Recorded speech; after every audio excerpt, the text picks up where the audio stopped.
교통사고나 높은 곳에서 떨어지는 낙상사고처럼요. 사실 누구에게나 일어날 수 있는 일로 생기는 외상성 뇌손상, 아마 들어보셨을 겁니다.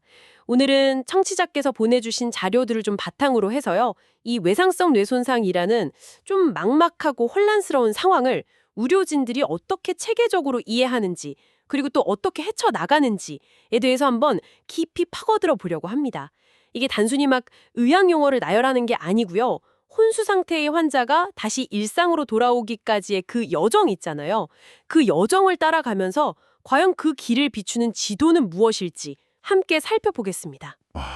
바로 그 지도라는 표현이 정말 핵심인 것 같아요. 가족들 입장에선 정말 한 치 앞도 안 보이는 그런 캄캄한 터널 같을 수 있잖아요. 네, 그렇죠. 너무 막막하죠. 바로 이때 의사들이 사용하는 여러 평가 척도라는 게 있거든요. 이게 바로 그 터널 속에서 우리가 지금 어디쯤 와 있고 다음 이정표는 저기다 라고 알려주는 역할을 하는 거죠. 막연한 두려움을 아주 구체적인 단계로 바꿔주는 겁니다. 오늘은 그 지도 읽는 법을 같이 배워본다고 생각하시면 좋을 것 같아요. 좋습니다. 그럼 그 여정의 시작점, 그러니까 사고가 발생한 그 순간부터 한번 이야기를 풀어가 보죠.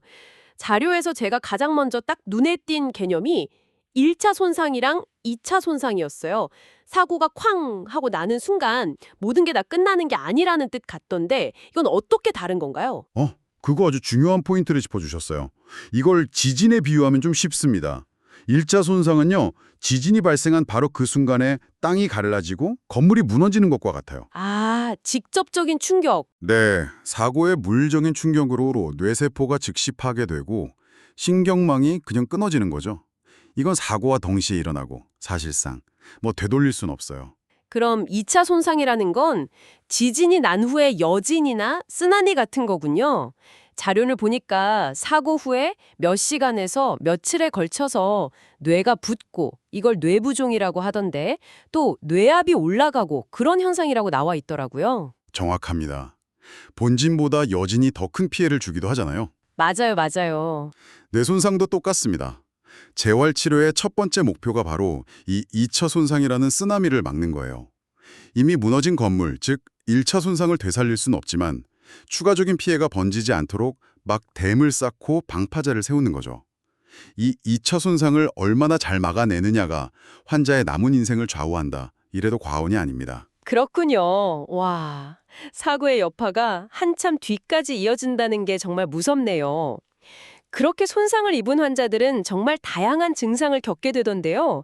의식을 잃는 것부터 시작해서 여기가 어딘지, 지금이 몇 시인지 모르는 진압력 장애, 또 몸의 절반이 마비되는 반마비에 심지어는 음식을 삼키기 힘들어지는 삼킴 장애까지. 와, 이건 거의 모든 기능에 문제가 생길 수 있는 거네요. 맞습니다.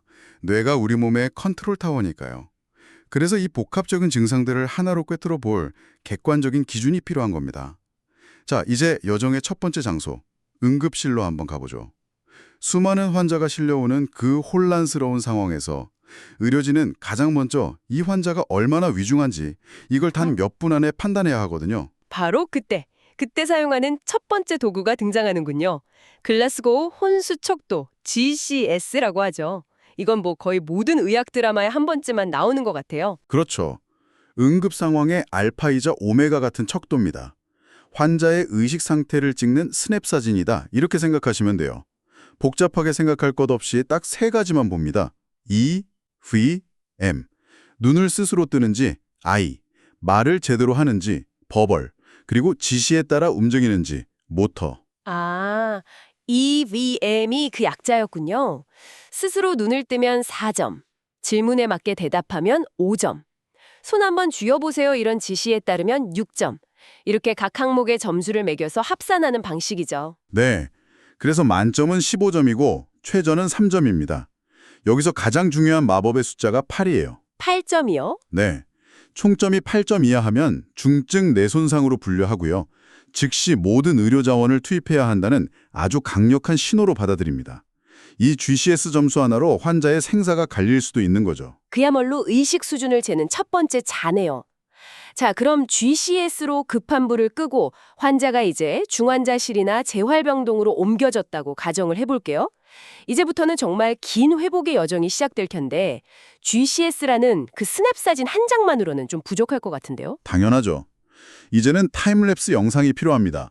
환자가 혼수 상태에서 깨어나서 인지 기능이나 행동이 어떻게 변해가는지를 긴 호흡으로 보여주는 지도가 필요한데 그게 바로 란초로스 아미구스 인지 기능 수준 척도 LCFS입니다. LCFS. 네, 총 8단계 혹은 10단계로 회복의 과정을 쫙 그려놓은 일종의 로드맵이죠. 이 로드맵에서 제가 보면서 가장 놀랐던 부분이 바로 4단계였어요.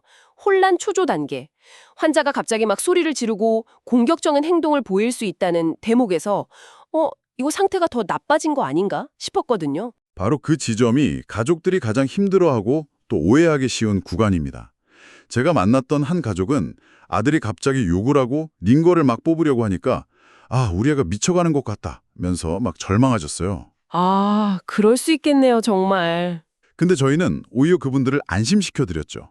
이건 뇌가 꺼져 있다가 다시 재부팅되는 과정에서 나타나는 아주 긍정적인 신호입니다. 재활의 가장 큰 고비를 지금 넘고 계신 겁니다. 라고요. 와, 뇌 재부팅이라니. 그 비유 하나로 모든 게 이해되네요. 컴퓨터도 갑자기 켜면 막 오류 메시지 뜨고 시끄러운 소리 내기도 하잖아요. 그런 혼란스러운 시기를 거쳐야 비로소 정상 작동을 시작하는 거군요. 정확합니다. 그 혼란의 시기를 지나서 5, 6단계가 되면 이제 지시를 따르기 시작하고요. 7, 8단계로 나아가면 이제 일상생활과 사회복귀를 준비하게 됩니다. 이 LCFS라는 지도가 있기 때문에 의료진과 가족은 환자의 행동 하나하나에 일희일비하지 않고요. 지금은 4단계 터널을 지나고 있구나. 조금만 더 가면 5단계라는 출구가 보이겠다. 라면서 희망을 갖고 나아갈 수 있는 거죠. 회복의 큰 그림을 보여주는 정말 중요한 지도네요. 자, 그럼 환자가 이제 그 혼란스러운 4단계를 지나서 어느 정도 안정을 찾았다고 해보죠. 그럼 이제 다음 과제는 학습일 텐데 새로운 것을 배울 준비가 되었는지는 어떻게 알 수 있죠? 좋은 질문입니다. 아무리 좋은 재활 프로그램을 가져다 줘도 환자가 그걸 기억하지 못하면 이건 밑 빠진 독에 물 붓기잖아요. 그렇죠. 그래서 기억의 문이 열렸는지 확인하는 작업이 필요합니다. 이때 사용하는 도구가 갈베스톤 진압력 및 기억상실증 검사, GOAT라고 부르는 겁니다. GOAT요? 이름이 좀 특이하네요. 네, 핵심은 외상 후 기억상실, 즉 PTA 상태가 끝났는지를 판단하는 거예요. 이 PTA라는 게 사고 이후에 새로운 정보를 뇌에 저장하지 못하는 상태를 말하거든요. 검사는 간단해요. 오늘이 며칠이죠? 사고 나기 전 마지막으로 기억나는 건 뭐예요? 이런 질문 10개를 던져서 100점 만점에서 감점하는 방식입니다. 며칠 연속으로 75점 이상을 받으면 드디어 기억의 문이 열렸다. 이렇게 판단하고 본격적인 인지학습 재활을 시작하는 거죠. 잠깐만요. GCS, LCFS, GOAT. 벌써 척도가 3개나 나왔어요. 밖에서 보기에는 의사들이 환자는 안 보고 너무 이런 숫자랑 단계에만 매몰되는 거 아닌가 이런 생각이 들 수도 있을 것 같아요. 충분히 그렇게 생각하실 수 있습니다. 근데 이건 환자를 숫자로만 보려는 게 아니라 오히려 그 반대예요. 환자의 아주 작은 변화 하나라도 놓치지 않으려는 노력의 산물이죠.